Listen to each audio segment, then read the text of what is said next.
I can't wait to give a prime example of why it is we are 7 minutes late. I am Barbara Brooks, and I am curious. Do you ever feel like you have 37 tabs open on your browser and you don't know where to start? That is the brain of an ADHD person.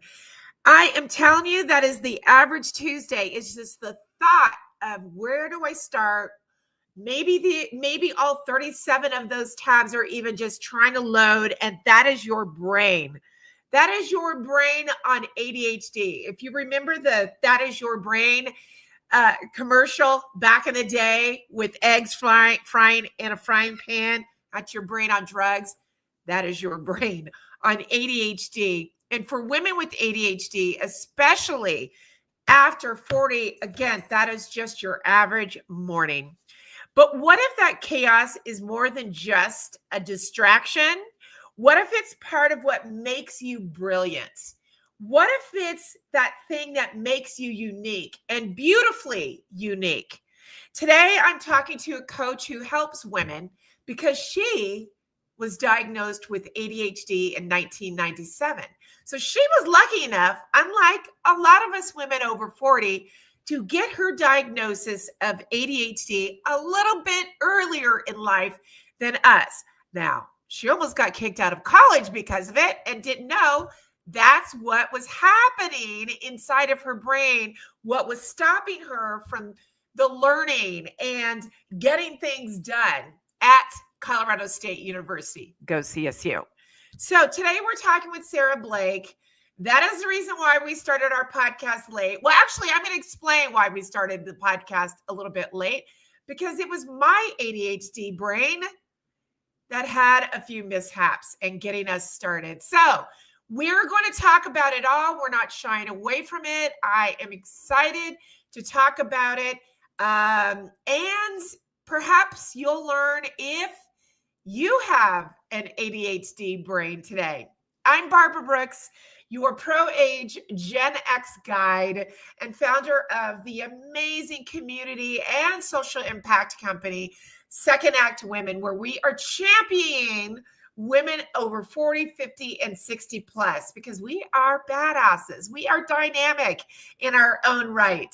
So I want you to consider this podcast and this YouTube channel your go-to playlist for thriving in your second act. So whether it's solopreneurship, career pivoting, or navigating the single life or solo aging like myself, this is like a good 80s mixtape where you'll find a blend of entrepreneurship, career strategies, and life in the middle.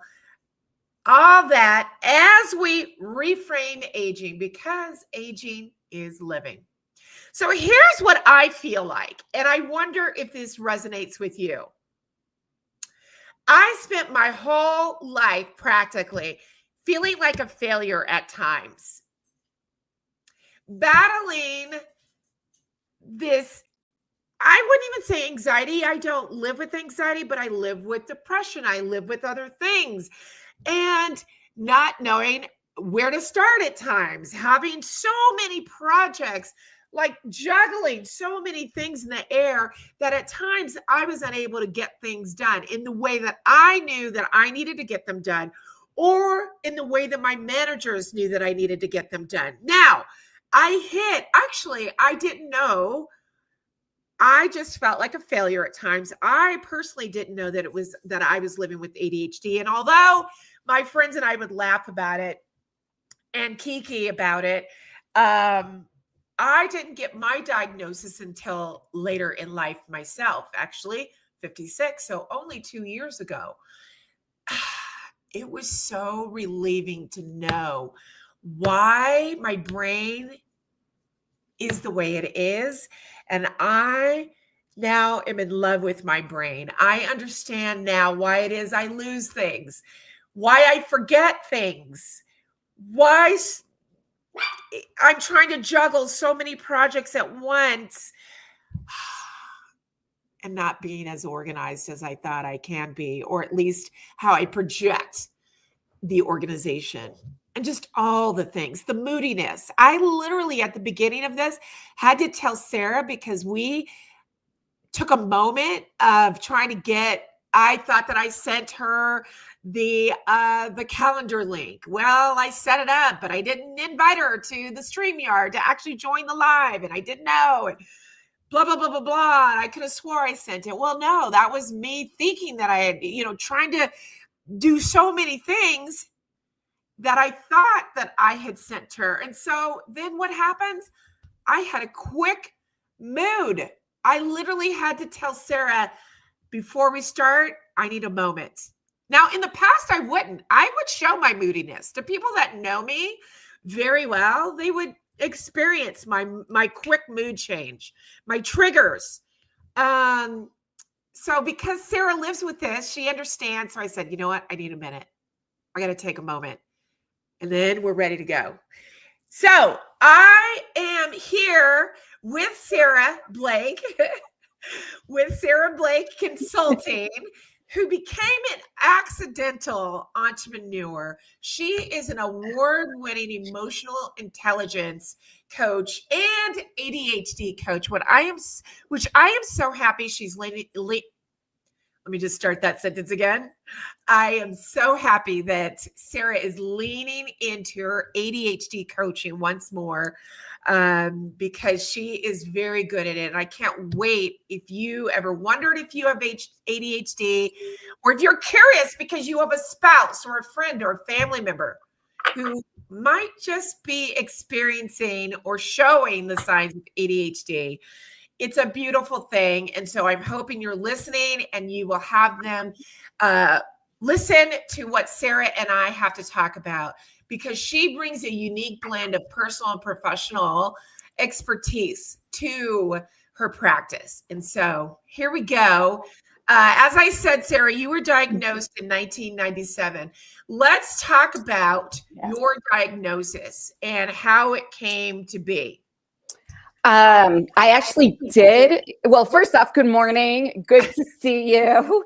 Thank you for the pause that you needed. I think that's one thing with whether it's ADHD or aging with grace and wisdom, being able to say, I need a pause. Give me 10 seconds. Yeah. So much can shift and change with that. And that is a tip and trick that I don't think we have granted ourselves, especially as women, being people pleasing and needing to just put that smile on. So I'll just say congratulations for doing that and owning it. Yeah. So I actually did get kicked out of undergrad at CSU. I did it almost like I got the official dismissal. And I didn't understand. I knew my brain worked differently. I knew that it was definitely worked differently than my siblings. Like I needed to study 3 hours and it would take them 45 minutes. Right. And I know I'm not dumb. I'm not incapable. It's just my brain, I was not taught to learn the way my brain knows how to learn. And I think the education system is still set up that way. Wow. And so I was very determined to still get my undergrad, started going to see an academic counselor, and she, with a bunch of other things that were given to me, one of the things was go to, I don't like the name of this, but at the time it was the Office of Resources for Disabled Students. Oh, boy. Yeah, that's a different name, right? Yeah. I wonder what's it called today. I'm surely they have a different name for it. Who knows at this point, because it's very possible that is where they get funding through, is because of that terminology. I don't know. But I got diagnosed with a number of different, I wasn't necessarily diagnosed. I was told, hey, your brain does work a little bit differently. You can do verbal tests instead of written tests. Like I was granted a bunch of these extra tools to help me succeed. And one of them was, we are 90% sure you have ADHD. We're going to send you to someone to get diagnosed. And so I went through the whole process, got diagnosed. And I did graduate in 4 years. I did a lot of summer school, Well, but you're better than me. I did graduate in 4 years. You. And one of the there was a number of things that really helped with that too, is the medication. And I argued with the doctor because I was like, I don't want to be dependent on this for the rest of my life.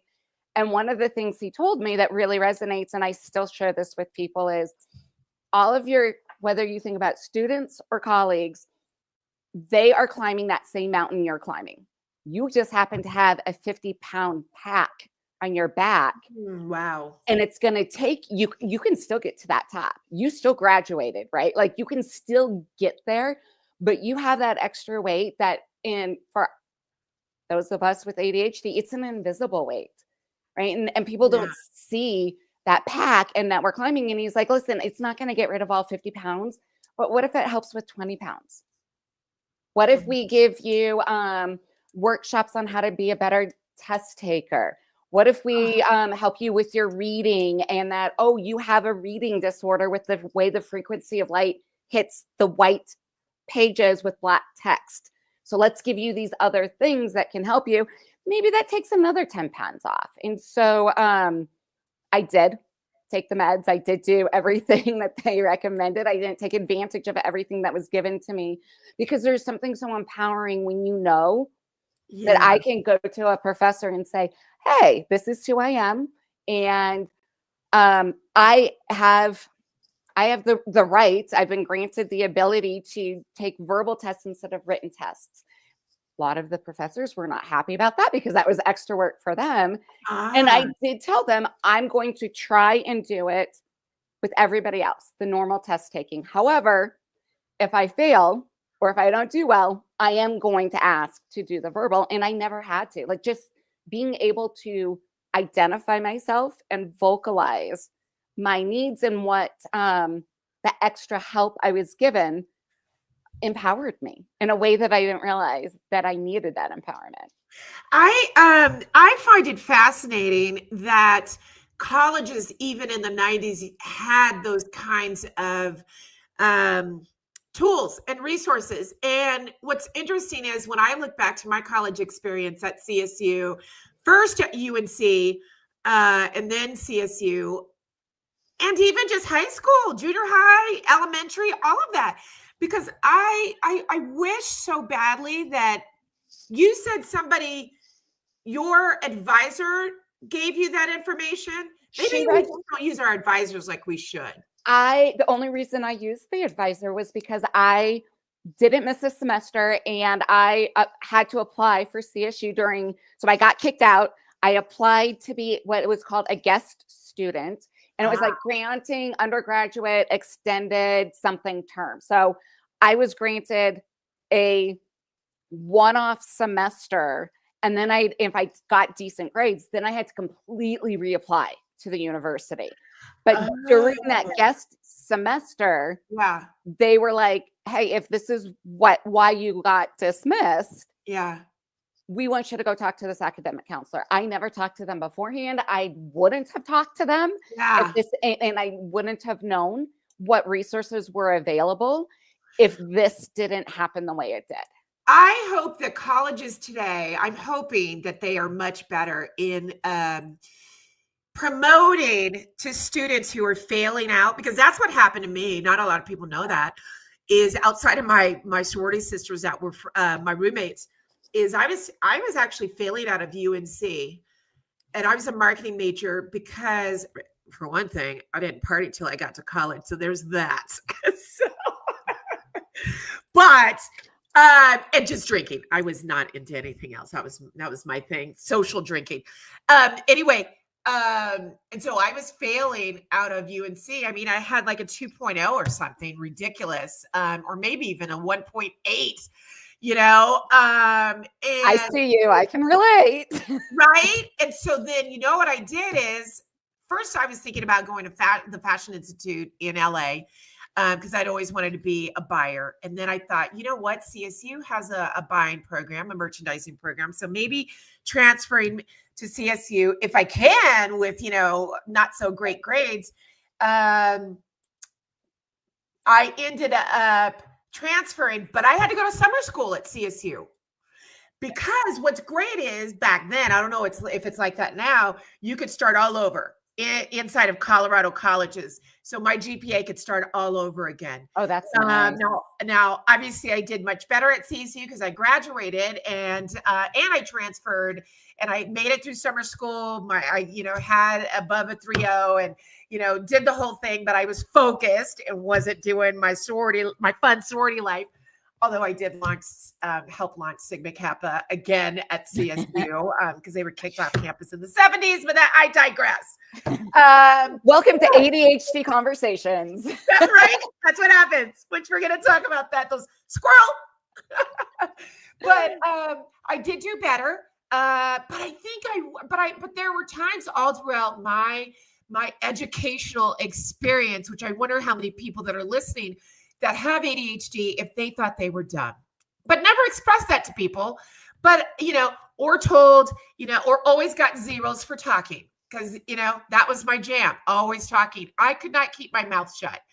And I always got zeros. And then again, I didn't express to people until I was diagnosed with ADHD as of late that I actually did know if I was smart. I think I knew I was smart, but I think in my head, I just was telling myself something differently. And it wasn't until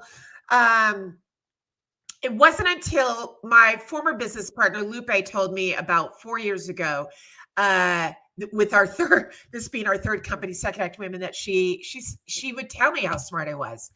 And I don't know if I needed to hear that to actually finally believe that I was smart. And Sarah, they say people with ADHD are extremely smart people. And I believe I'm extremely smart. I'm strategic. When I'm in deep focused work, I'm really smart. But I didn't say that to myself and own that until my 50s. What is up with that? You know why?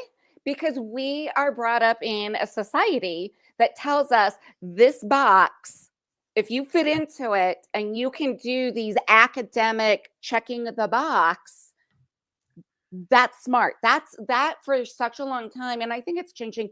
That was our only measurement tool, right? Yes. And so even though we knew that we were not conventionally smart. Right. Conventionally smart. I love that. Right. And I do think it's changing. A lot of bad things came out of COVID. I think one of the best things that came out of COVID is people talk about mental health. And there's a lot of connections between neurodiversity and mental health. And so people are talking about this more. We're getting more information. Even if studies were done a while ago, where it's actually open to the public and we're learning a lot more and we're able to talk about, I am not book smart, right? I may not be conventional smart. Yes. But I am, you are stinking creative. Like you are I'm very creative. Off the charts that we weren't measured by our creativity overall in the academic system. We were not measured by that when it came to our corporate lives. And so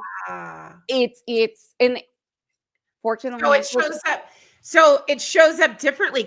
I've always had more common sense than book smart, although I think it depends on like statistics. Shocker. I did very well in. I actually wanted to be an accountant. Got all A's in high school in accounting. When even the smart kids were not doing so well in accounting, I could find that one penny that I was off, and I could go back, but I was in deep focus. So I could, because that's a thing for us, that if we find something that's interesting, our focus could be laser. Outside of that, we could have so many squirrel moments that you just wonder, when can I quiet my brain? When we don't sleep well, I don't sleep well. I didn't know that was a part of my ADHD. I just thought, because I'm always thinking, literally always thinking. And now I have to scribble. And I wonder if this is you or anybody listening. Now I have a pad of paper because now I'm coming to understand my brain.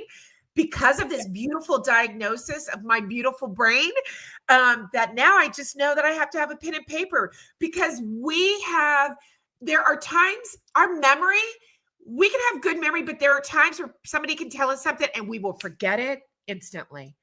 And it's like, what was that? Where did I put my keys? What was that they said? What was I supposed to do? We are full of contradictions. We are full of contradictions. That is one of the, and I say I personally have I have a not positive reaction when people say, why do all of us that have ADHD hold our pens a certain way? It's not. There is a saying out there, if you've met one ADHDer, you've met one ADHD. If you've met one person that's a neurodivergent, you've met one. It shows up differently and at different varying degrees. So, yeah, contradictions beyond belief. And that's one of the memory is one of it. Wanting and having that need to give all of the backstory so they really understand where you're coming from. Yet, when someone is taking too long to finish even a sentence, it bugs the out of you, right? And so weird contradictions there. You can remember where someone else put their keys or where they laid their phone down 3 weeks ago at this coffee shop, but you can't remember where you put your keys 2 hours ago. It's this bizarre, and then that adds whether to depression or anxiety, because it's like you're full of, and if you don't really know this about yourself, and that's one reason why I also focus on emotional intelligence, and that very first square of emotional intelligence is the self-awareness. How do you become more aware of how these traits show up in you? And so whether or not you think you may have ADHD, if you've officially been diagnosed, you can still have some of these traits and not be fully and not be diagnosed as ADHD, but there's still ways you can work around and I don't want to say work around, it's ways you can own it and really be self-aware, and then to be able to figure out, how do I want to respond? Okay, so somebody said, this is my son, can't remember to brush his teeth, but can remember facts from a long time ago. Do you know what's interesting is I have been an asthmatic, literally had to stay in the hospital for 30 days after I was born, because I had lung issues and diagnosed with asthma, so on and so forth. I have been here goes my backstory. What did you just say? Here's my backstory. Do it. I have, I've been told I'm a good storyteller, but here we go. Been diagnosed, have had asthma, been on medications for my entire life. Do you know I forget to take my medications every damn day? I literally have to set Alexa to tell me to take my medications, my life-saving medications. I never understood how it is. There are some nights I can remember to take it, and some mornings I can't. And I have to take it twice a day. I never understood that. And I wonder, I bet my mom never understood why it is. So she would always, as a kid, all through life, until I was out of the house, did you take your medications this morning? Never knew that was a part of my beautiful brain. Well, and for this, the person who wrote in, things that seem so easy and for neurotypicals, such as remembering to brush your teeth, we're not great with habits. We are not great with habits at all. So I came across this, and this might give us a little bit of, maybe this is why. This is really short. ADHD motivators. There has to be interest. There has to be novelty, a challenge, urgency, or passion. Neurotypicals, they're motivated by importance, consequences, and reward. And so the consequence of potentially having cavities, and therefore you need to brush your teeth every day, morning and night, or taking the consequence of, you could end up back in the hospital, Barb, if you're not taking your medication. Our brains are not wired by those same motivators. Wow. And so we have to figure out, how do I make this interesting?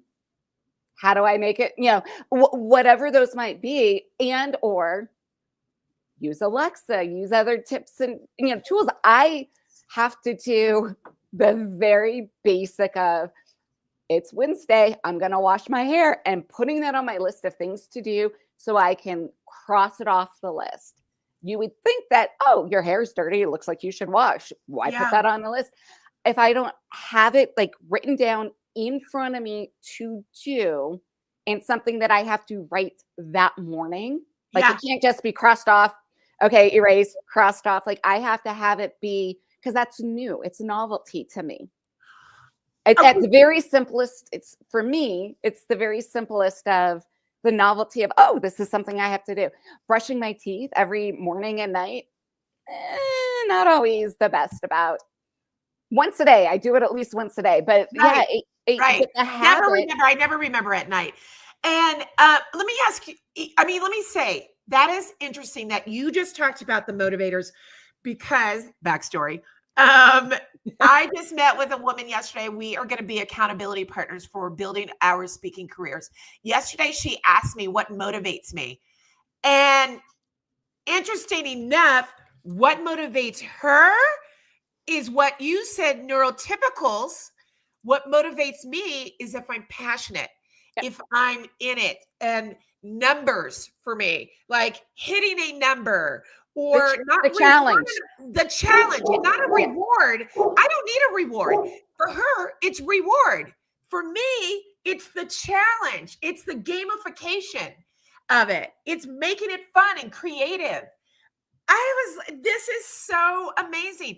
Now, let's talk about, and I love the different, so there's neurodivergence, which is what we are. And I learned that this is a disability, even though we don't like that term. So I'm going to call it a beautiful ability. But we do fall under, which I didn't know this until my good friend Lori Fisher, who lives with hearing impairment. She was born with needing cochlears. She's the one who told me 2 years ago when I was diagnosed that, oh yeah, no, you didn't know that you are living with a disability. I was like, no, I didn't want to accept it for about a day because of the word, and then I fully own it. Yep. But do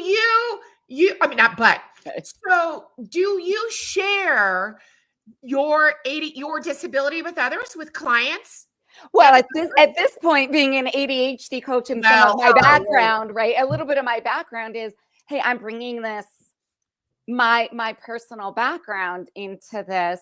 So, but when I was applying I did not share it with a number of my managers when I was in corporate. I had one manager that knew, because I was thinking about going back on my medication because I got a new position. And that was something the doctor had told me is, listen, get off of it when you don't need it. And once you get into a rhythm of certain things, you can maybe get off of it. And he actually encouraged me not to get on the medication because he liked the way my brain worked. He thought it was a gift. And so I was very lucky with that. Very lucky. Yeah. But we would be fearful that it would be held against us in the work. That was my last manager. There was absolutely no way I could have divulged anything to him. And at the time, a lot of the things that he was not fond of me, such as making eye contact. I don't make great eye contact. And that's, I never noticed that in you. I don't make great eye contact for a number of reasons, but one of them is also ADHDers. When we are actually listening and paying attention, we're looking elsewhere. We're doing the stimming, the playing around with things, because it allows our body to do these other things, and our brain. I don't get distracted by your facial expressions. I don't get distracted by your gorgeous earrings. I don't get distracted by, oh, now I really want to answer and interrupt. So if I'm looking elsewhere, neurotypicals, that's shown as a disrespect and being untrustworthy, which, by the way, the lie detectors and polygraphers, they have debunked that if you're looking up and to the left or whatever, it means you're trying to come up with light. That's not true. But Huh. my boss at the time definitely thought that. And so no, there's very few people up until recently that I was extremely open about my diagnosis. Ah, And I think a okay. lot of that was because when I got diagnosed, it was little boys and hyperactivity. There wasn't a lot known about ADHD, and then really nothing known about women in ADHD and how our estrogen can and our monthly cycles and perimenopause, menopause, how that Yep. can affect Yep. it can not only affect our symptoms or traits, whatever you want to call it, but if we're on any medication, whether the way the body, I'm trying to think of the right words. Hello, the way the estrogen interacts and I don't want to say produce, the way it goes through the medication is totally different depending on where you are in your cycle, depending on because it breaks it down at different Ah, levels. And so the fact that I am learning more about this, and I think this yeah. is how this came up with you and I talking about it is, Yeah. oh my gosh, it's like I got diagnosed last year because of everything that is actually coming out and learning because all my stuff was, oh, that's a quirk. That's a quirk Sarah has. That's just Yeah. as opposed to being, oh no, this is very much related to how my ADHD is manifesting. And Yeah. it is very much related to, 20 to 70% of people with ADHD has a co-occurrence of another neurodivergent diagnosis. And even if you're Ah, not diagnosed. So if you have ADHD, it's very possible you have autism. It's very possible that you have dyslexia. It's very possible you have dyspraxia. So, and not knowing that it wasn't just the way my brain works and it's, oh, this isn't coming up as an ADHD trait. yeah. Maybe there is something, yeah, it's just quirky about me. Oh no, it's Wow. actually some of these other. Traits. Mhm. Can you tell us what give us the shortest explanation of what ADHD is and the misconceptions. And I say this because there are people that are not going to believe you, not you, but Yeah. someone when they say they have ADHD, or they're going to just shrug it off. Yeah. And I think it's important that people don't shrug off because we joke about ADHD, which I don't think we should be making light of any longer because that puts it on a shelf and says it's not a serious disease Yeah. or serious that it's Disorder. a serious disability. Yeah. So give us what ADHD is and the misconceptions. Okay. I actually have a lot of definitions on my website. So that I'm going to read a definition. Love it. For okay, attention deficit hyperactivity disorder is a neurodevelopmental disorder. Wait, start all over because I am going to use this as a bite. Oh, okay. I still may not be able to pronounce this correctly. So, That's okay. attention deficit hyperactivity disorder is a neurodevelopmental disorder characterized by executive dysfunction symptoms in inattention, hyperactivity, impulsivity, and emotional dysregulations that are excessive or pervasive, impairing in multiple contexts and developmental inappropriateness. Ooh, the inappropriateness. And, Yeah. and I think one of the big things that has come up recently for me and going, oh, there is a word for this, is the executive dysfunction. And so I think one of the things is, I'm going to find the definition for that then too. To make Yeah, sure that's that interesting because I texted you last night a YouTube video of a woman who talked about executive dysfunction. And in that video in particular that I sent you that text on, it was like, again, I'm always learning something new. Yep. It was eye-opening for me. So go ahead. So I will say before I dive into this definition, one of the misconceptions that I think I have heard a lot is, well, doesn't everybody have a little bit of ADHD? Oh, doesn't. So For me personally, and then we'll talk about the executive dysfunction and why that is so related to ADHD. I have a visceral body reaction. It's not just a, oh, okay. Like it is paralyzing.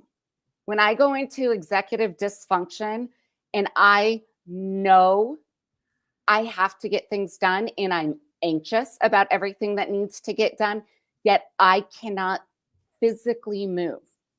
Like and now that like my brain, like I know this is what's happening.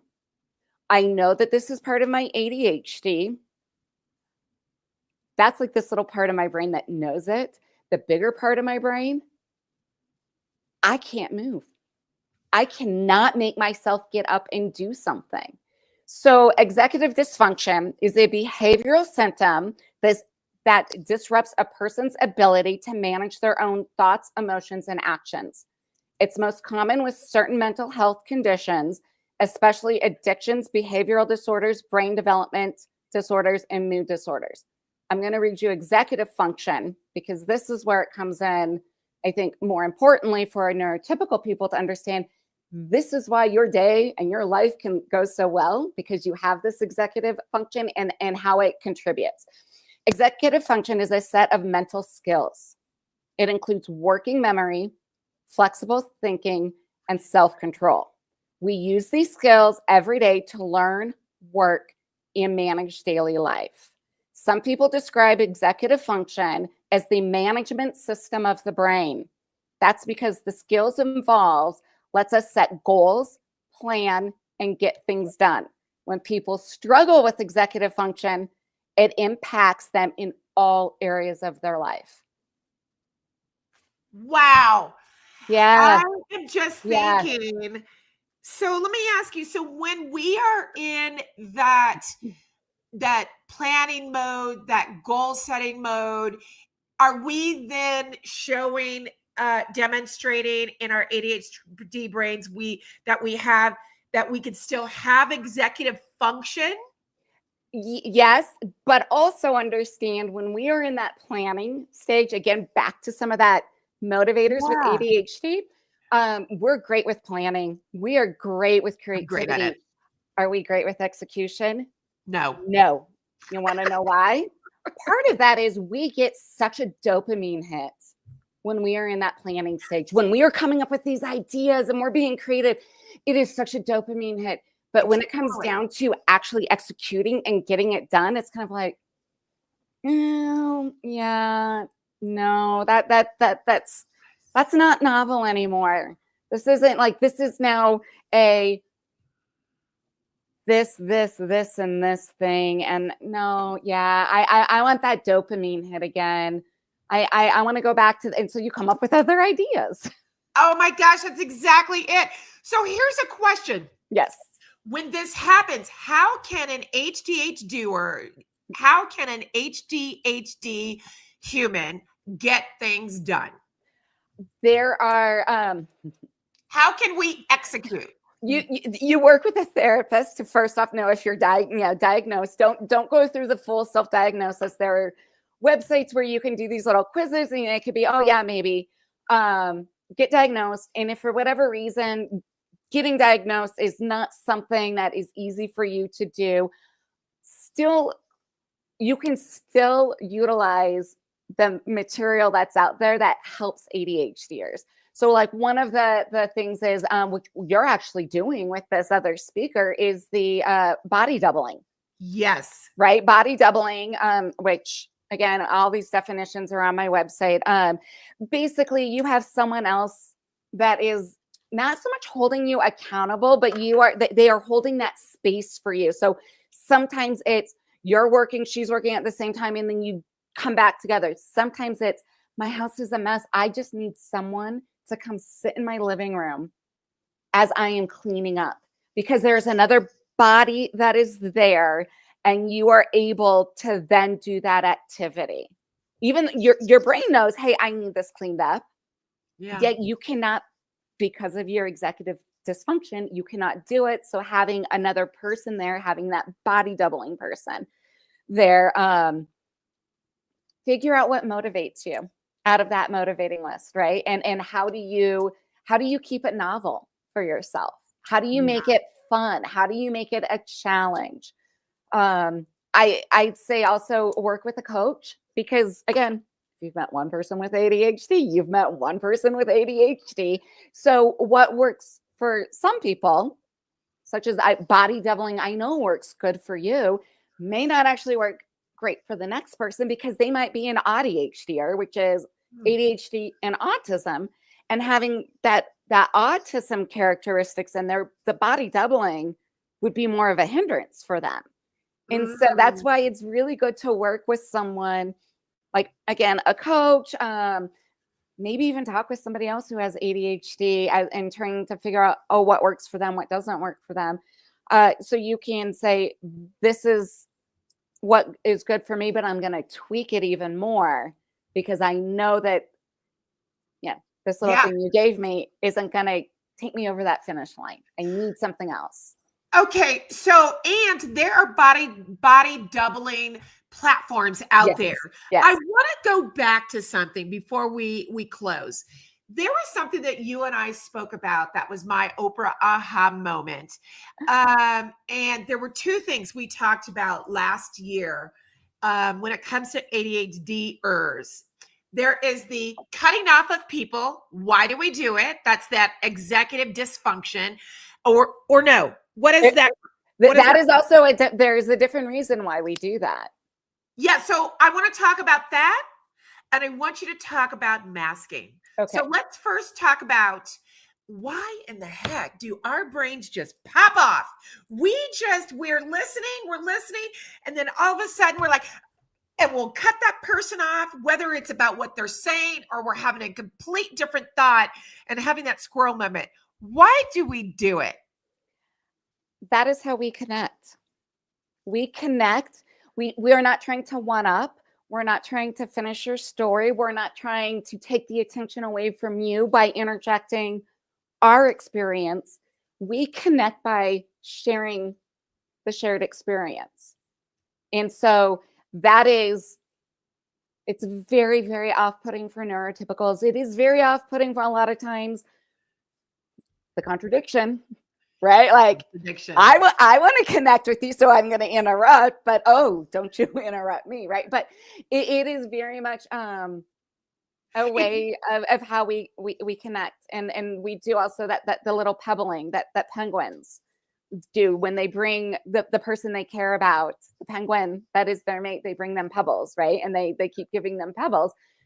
We do pebbling in conversations. We do pebbling when it comes to sending a bunch of random memes to that person, because that is how we're showing that we connect, even if we can't share it in our words. That is how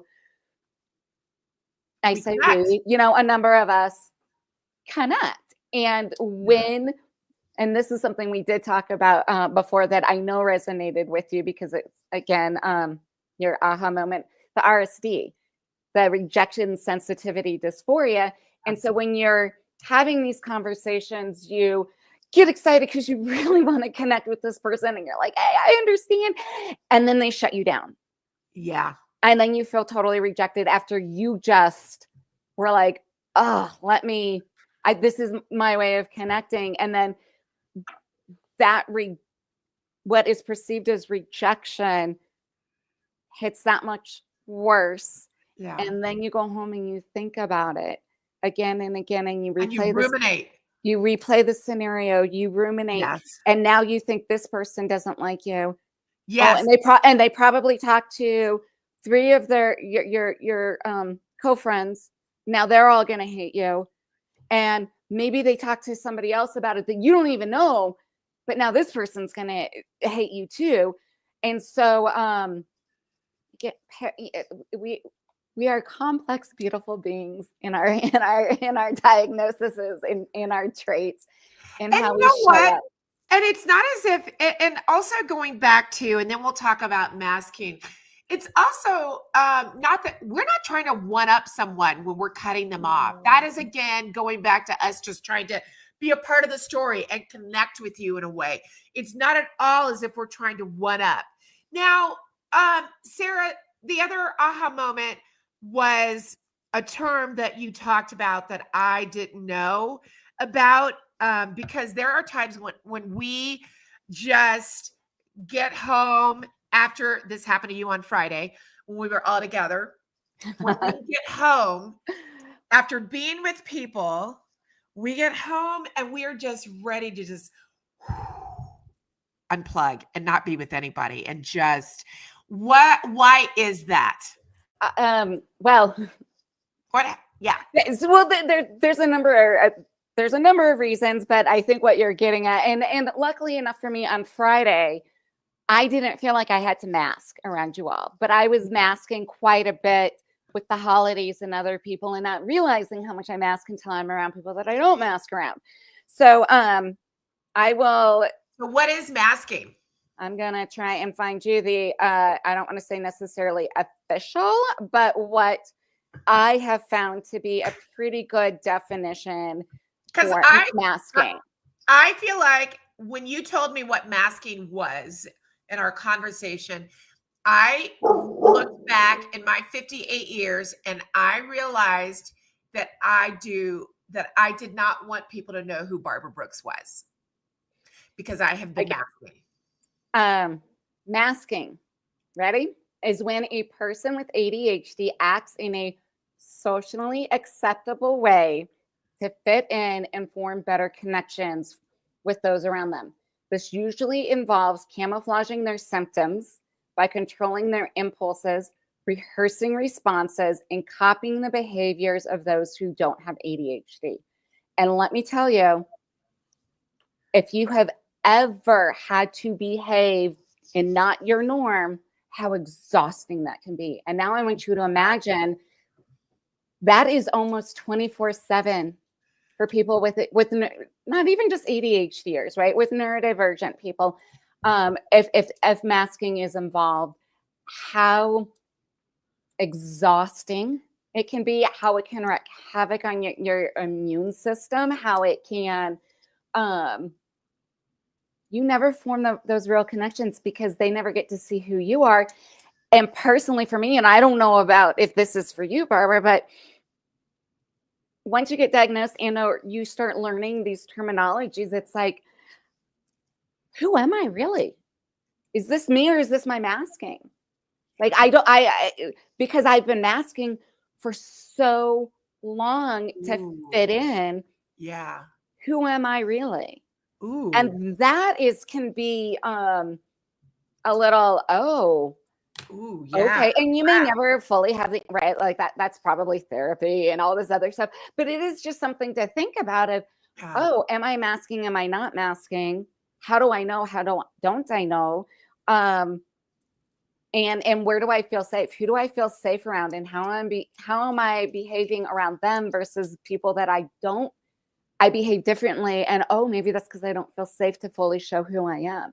And let's be honest, when you have ADHD, there are definitely times you have to mask in the corporate world. Like, don't get me wrong. I'm not saying. Oh, yeah, I was a different Barbara. Yeah. I mean, there's corporate Barbara. Yep. There's entrepreneurship Barbara, who's a little bit more open, and then there's personal Barbara. Although I think now I don't do as much masking unless I'm in a certain environment. And that's okay, right? Like sometimes, good point.